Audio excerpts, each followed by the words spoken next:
I want you to hear what I'm about to say. Not read it, hear it.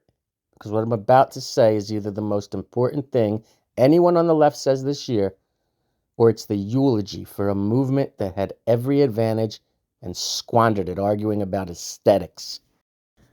We're a day away from the next No King's Day, and the clock doesn't care about your sign.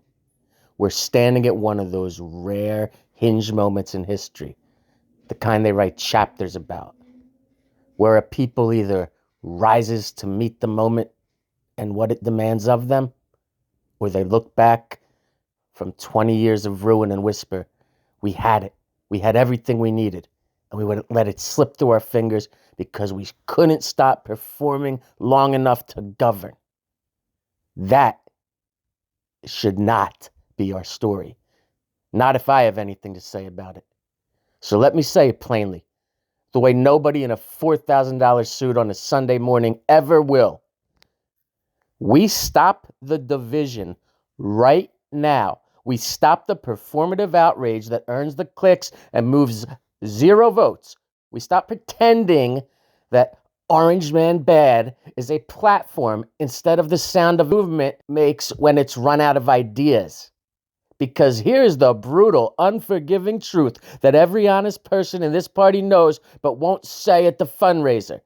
Neither side of this political spectrum has genuinely represented working people in so long that we're dying inside of it. Not metaphorically, materially, spiritually, community by community, paycheck by paycheck, dream by dream. Artificial intelligence is about to do to white-collar work what automation did to the factory floor, and we are not ready. Wages have been losing a foot fight with inflation since the flip phone era. The housing market has become a generational weapon. Healthcare is a coin flip between survival and bankruptcy, and the social fabric, the thing that makes a country, instead of just a geographic area with a flag, is fraying in ways that don't make the Sunday shows because they don't have a villain you can fit on a Chiron. And what does the Democratic Party do in this moment of maximum consequence? It celebrates winning the gubernatorial races of New Jersey, deep blue New Jersey, like it's Normandy, and purple Virginia. Come on. If we had lost New Jersey, the message would have spoken for itself. You don't celebrate holding what's already yours. You build, you expand, you earn the trust of the people who looked at your party and walked away. Not because they love the other side, the ones that walked away because you gave them nothing real to come home to. Every presidential cycle, regardless of party, we've handed more unchecked power to the executive branch, more executive orders, more authoritarian creep, more of the permanent campaign dressed up as governance. We've accepted this incrementally, the way you accept a slow leak, until the foundation is gone and you're standing in water wondering when it happened. So we need to elect someone who, once they sit in that chair, whether executive power is expanded or not, they make decisions for the country, not for the donor class, not for the next news cycle, not for the legacy portrait. Someone who has the moral courage to set a precedent that actually serves people, who hands back power they didn't have to hand back, who leads as if they only get one shot and intend to make it count, because in the largest sense, we only get one shot. To the working class voters, the posters politely call undecided, the factory worker, the truck driver, the man or woman who pulled the lever for someone they didn't entirely trust because we handed them nothing but opposition as a platform. I want to speak directly to you right now. You were not wrong to want more from us. You were not wrong to need us to say something real, something that translated into your life, something that showed up on your table, in your paycheck, in your child's school, in your community's future. We had so much to say to you. And we should be ashamed that all we could tell you was you're bad because you're white. And we are. We have so much to say, and instead of saying it, we performed, we signaled, we fundraised off your anxiety and called it resistance. That ends now, or we deserve exactly what we get.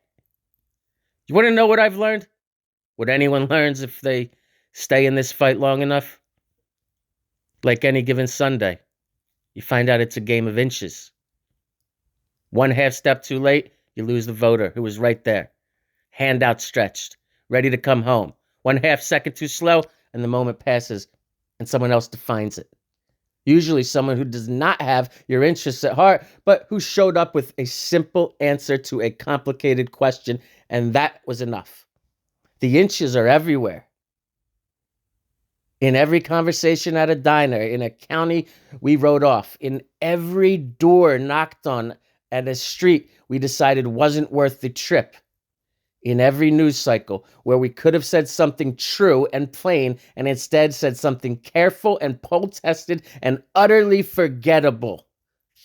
On this team, on the team of people who still believe this country's founding promise is worth fighting for, we go to war for those inches. We earn them the hard way. We are not afraid.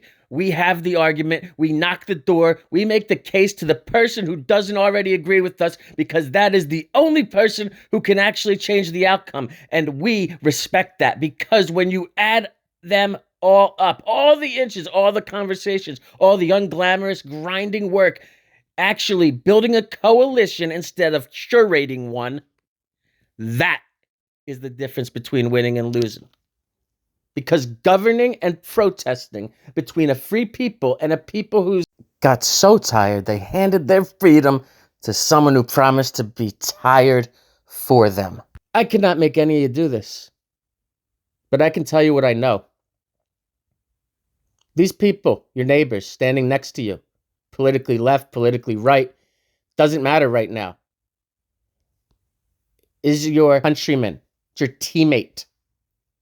They're scared of the same things that you are scared of, even if they've been told to call it by a different name.